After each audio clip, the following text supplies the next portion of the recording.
নীরবে নিভৃতেই তার দলে আসা যাওয়া, ঠান্ডা মাথায় দল জিতিয়ে তকমা জুটেছে সাইলেন্ট কিলার, কেউ আবার ডাকে মিস্টার ফিনিশার। কাছের মানুষরা আলাপে বলে দুঃখ আছে রিয়াদের মনে, ক্যারিয়ারে কখনোই খেলতে পারেননি পছন্দ মতো পজিশনে, বরাবরই খেলেছেন দলের প্রয়োজনে, কোচ অধিনায়কের সিদ্ধান্ত মেনে। সেই মাহমুদুল্লাহ রিয়াদের আজ জন্মদিন, খেলাযোগের পক্ষ থেকে তাকে শুভেচ্ছা। প্রশ্ন করা হয় বাংলার ক্রিকেটের আসল দুঃখটা কি, উত্তরটা নিশ্চয়ই মাহমুদুল্লাহ রিয়াদ। বিশ্বাস না হলে মাশরাফির কাছ থেকে শুনে আসুন।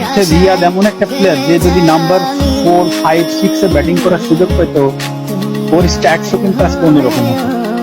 বাট টিমের বেনিফিটের কারণে ওকে আমাদেরকে 6 ব্যাটিং করাতে অনলি বিকজ অফ দিস সে তার ক্যারিয়ারের অনেক রান নষ্ট হয়েছে। অনেকটা নীরবে নিভৃতি মাহমুদুল্লাহ রিয়াদ দলকে জিতিয়ে চলেন। যখন তিনি খেলেন কেবল দলের জন্যই খেলেন, এ কথায় আপত্তি থাকতে পারে, তবে প্রমাণ চাইলে 2015 সালের বিশ্বকাপ মঞ্চ থেকে ঘুরে আসুন।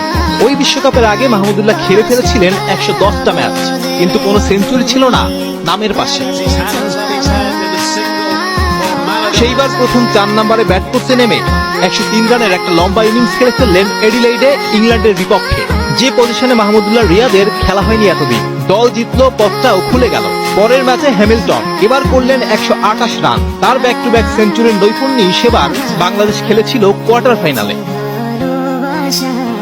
4-এ নেমে এত ভালো করার পরও তার ভাগ্যে সেই 4 নম্বর পজিশনটা পার্মানেন্ট হয়নি কোনোদিন। ওই দলের প্রয়োজনে এখনো খেলছেন 5 কিংবা 6-এ, মানে মাহমুদুল্লাহ রিয়াদের নিজের কোনো পছন্দের জায়গা দলে এখনো নেই। অধিনায়কের ডাকে যখন যেমন লাগে তেমনই খেলেন। তবে সব সমীকরণের পরও মাহমুদুল্লাহ অনেক উঁচুতে। 2007 সালে অভিষেকের পর আন্তর্জাতিক ক্রিকেটে এ পর্যন্ত করে ফেলেছেন 8000 রানের বেশি, উইকেটও আছে 150টা। 35 বছরের গন্ডি পেরোনো মাহমুদুল্লাহর সামনে এখনো অনেকটা পথ বাকি, হয়তো আরো উঠবে মাহমুদুল্লাহ ঝড়।